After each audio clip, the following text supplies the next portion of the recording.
ভিডিওটা অন এই কারণে করলাম।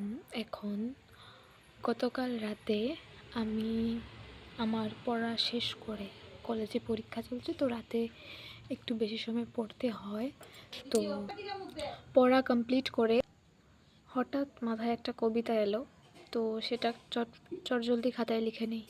তো সেটাই আজকে ভিডিও করব। ভিডিও করে আমার ইউটিউব চ্যানেলে এবং আমার ফেসবুক পেজ মনের কথা সেখানে, এবং ইনস্টাগ্রাম এনাক্ষীদেব সেখানেও সেটা পোস্ট হবে।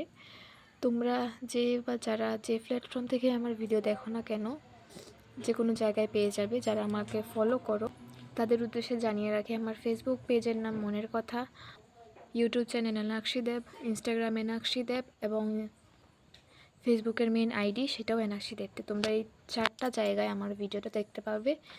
সবাই আমাকে সব জায়গায় ফলো করে নিও।